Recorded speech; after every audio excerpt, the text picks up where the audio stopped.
Hello everyone and welcome back. Today I have this beautiful 2014 Mercedes E-Class Coupe. And it's one of my favorite coupes that Mercedes created after the 2000s. Now, I love pillarless coupes. And this one, of course you guessed it, is a pillarless Mercedes Coupe. And today, I'm gonna review it. Stay tuned. The fifth generation of the E-Class Coupe went into production in 2009 when it replaced the old CLK. This car, it's the facelift version of the 2009 model, and as you can see, it was completely redesigned. This one has LED headlights and also it got more aggressive than the older version. The front bumper has these big air vents, and also this splitter over here looks brilliant on this car. It's so aggressive and very imposing. Let's talk about the Mercedes E-Class Coupe 220 diesel AMG Pack.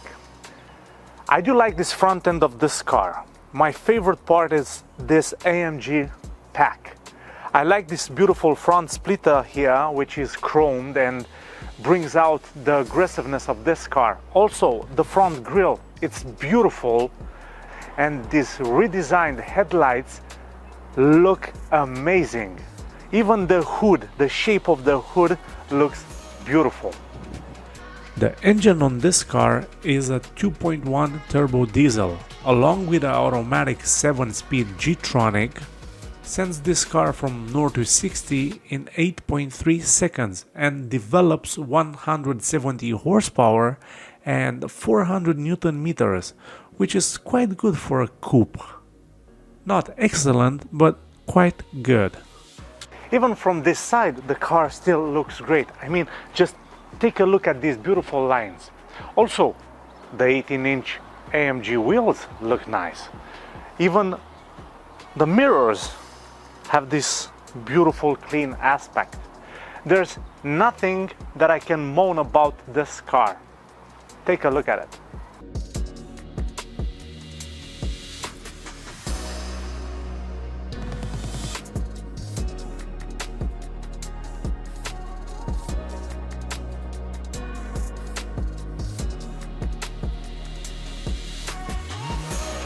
Let's talk about the rear end. As you can see, it's almost as beautiful as the front is. I like these LED tail lights. Of course, they look good on the 2009 version, but these ones are completely redesigned and they look beautiful, especially at nighttime. Also, the rear diffuser looks really nice and it's covered in chrome, along with the twin exhaust. Also, one beautiful attention to detail.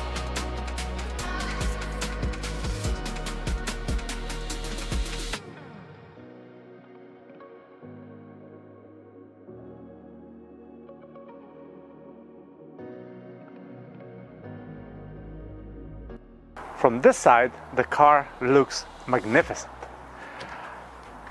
I'm a big fan of pillarless coupes because you can actually see how beautiful they are. You can actually do all this kind of stuff. But it's a car that stands by itself. This one doesn't have any straight and direct competitor because the BMW 4 Series and the Audi A5, well, they go into direct competition with the C-Class, but the E-Class stands by itself. There's one thing that popped into my mind while I was driving this car, and its general aspect reminds me very much of the CL. I think that this car is the CL's baby brother. Well, just look at it. It looks like a CL. It doesn't drive like a CL. It's not that comfortable, but it's imposing, luxurious, and it looks very, very nice. What more can you ask of?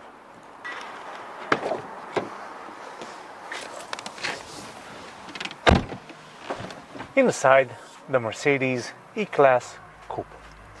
As you can see, everything in this car is very well made. The steering wheel buttons are nice.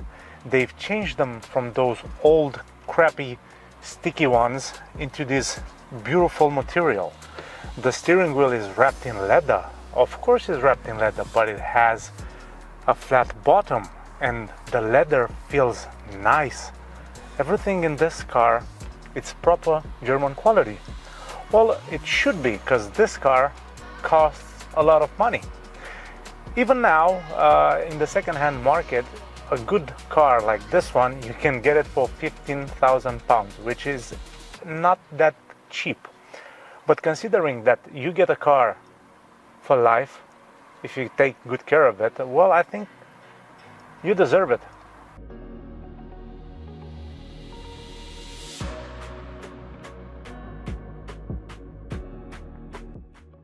This steering wheel looks really nice. I like this combination between this perforated leather and this normal leather.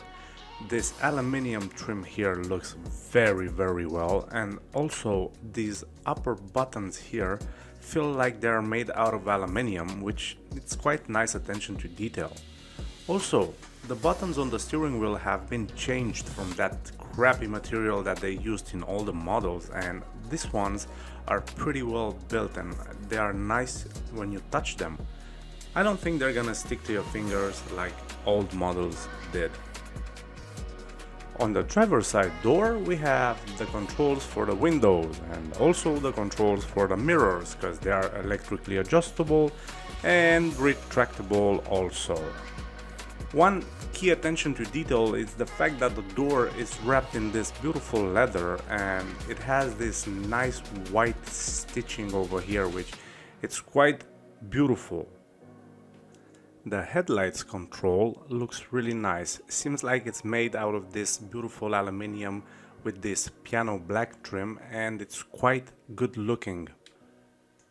The gauge cluster looks quite good. As you can see, it's pretty animated, and I like the fact that it has this white background. Seems very sporty.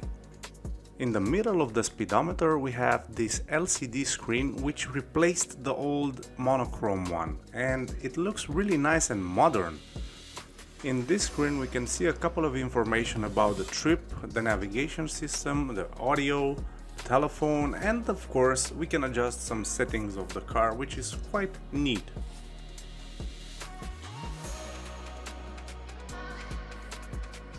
Moving away from the gauge cluster, we have the infotainment system, which the infotainment system is pretty standard. It's like the old Mercedes models. There's not much to do, just the navigation system. You have the controls for the audio system, for the Bluetooth. Everything is pretty neat. I like this clock here, but we also have a clock here. So, well, you have two clocks. Now let's get back to the main menu. We have a couple of settings here that we can actually control from this joystick that Mercedes put here. One key aspect that I do like is that the gear shifter isn't in the middle here anymore. They put the gear shifter right to the steering wheel here, which is pretty nice, and I do like it. Reminds me of the older cars and well, the American cars, but well, this one has it here and it's nice. Now let's get back to the infotainment system. So in the infotainment system we have a couple of things that we can control. This car actually has video streaming, and you can play some videos on this little screen here, and it's quite nice. It has the Lingotronic system because well, you want to talk to your Mercedes once in a while when you get bored. Other than that, pretty straightforward. I do like these air vents. They look really nice, and also for this model they changed the buttons here. The climate controls are nice. We have here a very nice space for the ashtray and for the phone charger.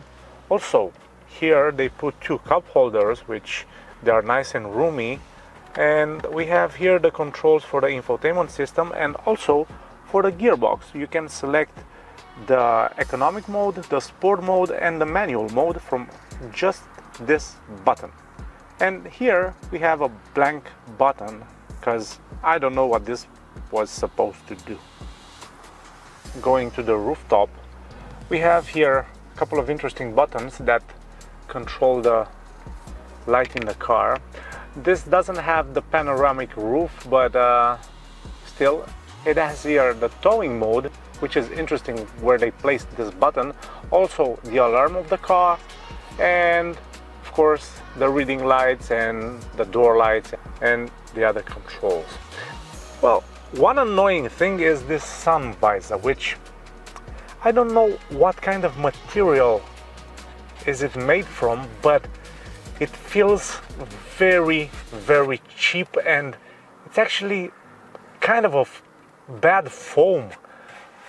It's a very bad sun visor, but except that, everything in this car feels top quality. The seats are very good looking. These are bolstered seats, and of course they hug you in all the right places. But I like this combination between perforated leather and normal leather, and of course this white stitching on the edges here looks quite nice. This is a very interesting attention to detail. Also, one main aspect is that these are not fully electrically adjustable seats. They have this little dial here that brings the front of the seat up and down just a little bit. The pedals are made of this beautiful aluminium, and also right here on the mat we have the AMG badge. Right here we have some interesting controls of the seats, because from here you inflate some pillows that are inside the seats to make your ride more comfortable in your Mercedes-Benz. Getting into the back seats of this car, well, it's kind of a hassle for someone like me, because I'm a big guy. I mean, not that big, but I'm a big person, and I have to do this, and also this, and also this. And after that, I can climb here into the back seats of this car, which is quite roomy. I mean, you have a space. I have the seat adjusted as I would sit, and I have this amount of legroom, which isn't bad. Also, here in the rear seats we have these two cup holders that you can cover them with this plastic here. This doesn't feel very top quality, but well, it's not bad. And also the seats here are bucket seats, sport seats as the front seats, and they look really nice in this beautiful black leather with this beautiful white stitching. Also we have here the speakers, which are hidden right here and a little bit above here, and the window controls for the passengers of the rear seats. So, driving the Mercedes E-Class Coupe 220 diesel AMG Pack. Well, it's a beautiful car to have. As I mentioned before, I'm in love with the front end of this car. I do like it. Also, the fact that it's pillarless, it's a plus for me. I always loved pillarless coupes. They seem so elegant, and when you drop all four windows down, that's something really nice to have on a journey, especially in summertime. Regarding practicality, well, you have a big boot also. It's impressive that the rear seats drop down and you have massive cargo space. Also, this car can actually carry 4 adults. I wouldn't recommend that you get 2 of your friends and throw them in the back seats, especially if they're a little bit above 5.8, because there's not too much room in there. But other than that, It's quite nice even in the back seats. And of course it's nice because it's a Mercedes, and the quality of the interior is very high, and it's something that you love being in it. Regarding purchasing costs, well, in UK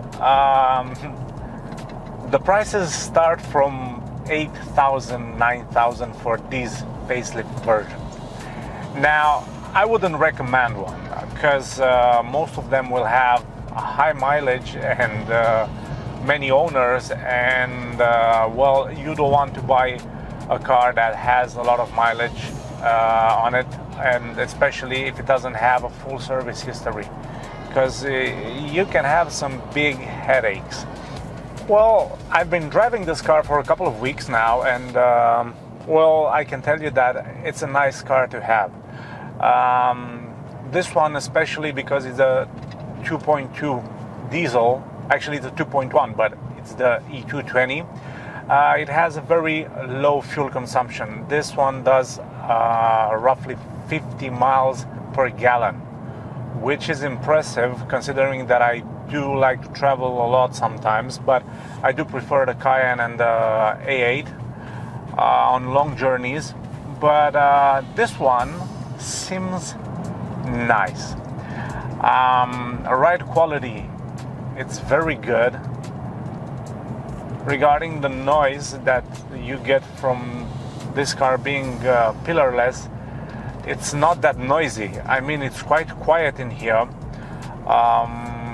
and you do feel nice in these sport seats. These are the main facts. It's a beautiful car to have. It's a beautiful car to own. It's not expensive to, well, it's not that expensive to buy. It's not quite expensive to run.